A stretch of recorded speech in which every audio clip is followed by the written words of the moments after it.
ಹಾಗಾಗಿ ನಮ್ಮ ಗಿಲ್ಲಿ ನಟ ಅವರ ಫ್ಯಾನ್ಸ್ಗಳೆಲ್ಲ ಸಿಕ್ಕಾಪಟ್ಟೆ ಎಕ್ಸ್ಪೆಕ್ಟೇಷನ್ ಇಟ್ಕೊಂಡಿದ್ದಾರೆ ಡೈರೆಕ್ಟ್ರೆ.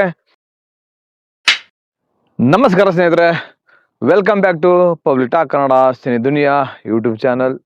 ನಾನು ನಿಮ್ಮ ಪ್ರೀತಿಯ ಜವಳಿ ಕೊಟ್ರೇಶ್. ಇದು ನಿಮ್ಮದೇ ಚಾನಲ್, ಸಿನಿ ಪ್ರೇಮಿಗಳ ಚಾನಲ್, ಸಿನಿ ರಸಿಕರ ಚಾನಲ್, ಅದುವೇ public talk Kannada cine Duniya YouTube channel. ಸ್ನೇಹಿತರೆ, ನಾನಿವತ್ತು ನಿಮ್ಮ ಮುಂದೆ ಒಂದು ಇಂಟ್ರೆಸ್ಟಿಂಗ್ ಮ್ಯಾಟ್ರ್ ಮಾತಾಡಕ್ಕೆ ಬಂದಿದ್ದೀನಿ. ಅದೇನಂದ್ರೆ, ನಮ್ಮ ಬಿಗ್ ಬಾಸ್ ವಿನ್ನರ್ ಗಿಲ್ಲಿ ನಟ ಅವರ ಪೊಳಾರ್ ಸಿನಿಮಾದ ಫಸ್ಟ್ ಸ್ಕೆಡ್ಯೂಲ್ ಕಂಪ್ಲೀಟ್ ಆಗಿದೆ. ಇದರ ಬಗ್ಗೆ ನಾನಿವತ್ತು ಮಾತಾಡ್ತೀನಿ. ಅದಕ್ಕೂ ಮೊದಲು ಇದುವರೆಗೂ ಯಾರ್ಯಾರು ನನ್ನ ಪಬ್ಲಿಕ್ ಟಾಕ್ ಕನ್ನಡ ಯೂಟ್ಯೂಬ್ ಚಾನಲ್ನ ಸಬ್ಸ್ಕ್ರೈಬ್ ಮಾಡ್ಕೊಂಡಿದ್ವು ಅವ್ರು ಈಗಲೇ ಹೋಗಿ ಸಬ್ಸ್ಕ್ರೈಬ್ ಮಾಡ್ಕೊಳ್ಳಿ. ಹಾಗೆ ಪಕ್ಕದಲ್ಲಿರೋ ಬೆಲ್ ಐಕನ್ ಒತ್ಬಿಡಿ, ನನ್ನೆಲ್ಲ ನೋಟಿಫಿಕೇಶನ್ಗಳು ನಿಮಗೆ ತಲುಪುತ್ತೆ ಅಂತ ಹೇಳ್ತಾ ಬನ್ನಿ ಮತ್ತೆ ಆಗ್ತಡ ಶುರು ಮಾಡೇ ಬಿಡೋಣ, ಡೈರೆಕ್ಟ್ ಮ್ಯಾಟ್ರಿಗೆ ಹೋಗ್ಬಿಡೋಣ. ಸ್ನೇಹಿತರೆ, ನಿಮ್ಮೆಲ್ಲರ ಅಚ್ಚುಮೆಚ್ಚಿನ ನೆಚ್ಚಿನ ಬಿಗ್ ಬಾಸ್ 12 ವಿನ್ನರ್ ಗಿಲ್ಲಿ ನಟ ಅವರ ಚೊಚ್ಚಲ ಸಿನಿಮಾ ಪಳಾರ್. ಈ ಸಿನಿಮಾದ ಮುಖಾಂತರ ಮೊಟ್ಟ ಮೊದಲ ಬಾರಿಗೆ ನಾಯಕ ನಟನಾಗಿ ಅಭಿನಯಿಸ್ತಾ ಇದ್ದಾರೆ. ಈ ಸಿನಿಮಾದ ಫಸ್ಟ್ ಶೆಡ್ಯೂಲ್ ಶೂಟಿಂಗ್ ಕಂಪ್ಲೀಟ್ ಆಗಿದೆ. ಆದರೆ ನೀವೆಲ್ಲ ಸೋಷಿಯಲ್ ಮೀಡಿಯಾದಲ್ಲಿ ನೋಡಿರ್ತೀರಿ, ಶೂಟಿಂಗ್ ನಡೆಯೋದಿಲ್ಲ. ನನ್ನ ಒಂದು ಕಳಕಳಿಯ ಮನವಿ ಏನಪ್ಪಾ ಅಂದರೆ, ಈ ಪಳಾರ್ ಸಿನಿಮಾದ ಎಲ್ಲ ವಿಡಿಯೋಸ್ಗಳು ಸೋಷಿಯಲ್ ಮೀಡಿಯಾದಲ್ಲಿ ಓಡಾಡ್ತಾ ಇದೆ. ಡೈರೆಕ್ಟರ್ ಸಾಹೇಬ್ರೆ, ನಾನು ನಿಮ್ಮಲ್ಲಿ ಕೇಳ್ಕೊಳ್ಳೋದು ಒಂದೇ, ಶೂಟಿಂಗ್ ನಡೆಯೋ ಜಾಗದಲ್ಲಿ ಯಾವುದೇ ಕಾರಣಕ್ಕೂ ವಿಡಿಯೋ ಮಾಡೋದಕ್ಕೆ ಬಿಡಬೇಡಿ. ಯಾಕೆ ಮಾತು ಹೇಳ್ತೀನಿ ಅಂದರೆ, ಆ ಕ್ಲಿಪ್ಪಿಂಗ್ಸ್ ಎಲ್ಲ ನೋಡ್ತಾ ಇದ್ರೆ ನಮಗೆ ಈ ಸಿನಿಮಾದ ಸ್ಟೋರಿ ಏನಂತ ಗೊತ್ತಾಗ್ಬಿಡುತ್ತೆ ಡೈರೆಕ್ಟ್ರೆ. ಅದಕ್ಕೋಸ್ಕರನೇ ನೀವು ಆದಷ್ಟು ಈ ಒಂದು ಸಿನಿಮಾದ ಯಾವುದೇ ಒಂದು ವಿಡಿಯೋ ಕ್ಲಿಪ್ಪಿಂಗ್ಗಳು ಸೋಷಿಯಲ್ ಮೀಡಿಯಾದಲ್ಲಿ ಬರಬಾರ್ದು. ಆ್ಯಕ್ಚುಲಿ ನಾನು ಇದಕ್ಕೂ ಮೊದಲೇ ಈ ಒಂದು ವಿಡಿಯೋ ಮಾಡಿ ಹಾಕೋಣ ಅಂದ್ಕೊಂಡಿದ್ದೆ. ಏನೋ ಈ ಒಂದು ಶೂಟಿಂಗ್ ಫಸ್ಟ್ ಸ್ಕೆಡ್ಯೂಲ್ ಮುಗ್ದೋಯ್ತಲ್ವಾ, ಹಾಗಾಗಿ ನಾನು ಹೇಳ್ತಾ ಇದ್ದೀನಿ ಡೈರೆಕ್ಟರ್ ಸಾಹೇಬ್ರೆ.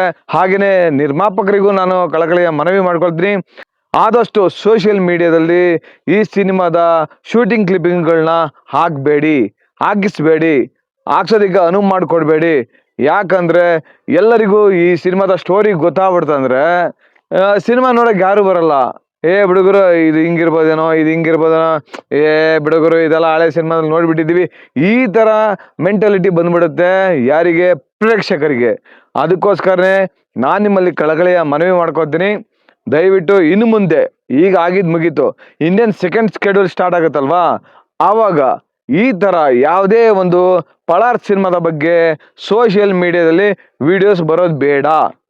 ನೀವು ಆದಷ್ಟು ಇದ್ರ ಬಗ್ಗೆ ಜಾಗೃತೆ ವಹಿಸಿ.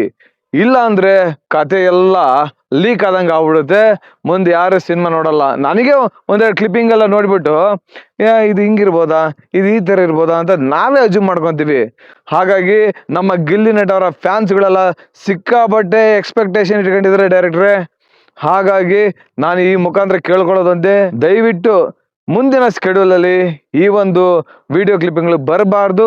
ಬಂದ್ರೂ ಕೂಡ ಆದಷ್ಟು ಬೇಗ ಡಿಲೀಟ್ ಮಾಡಿಸ್ಬೇಕು.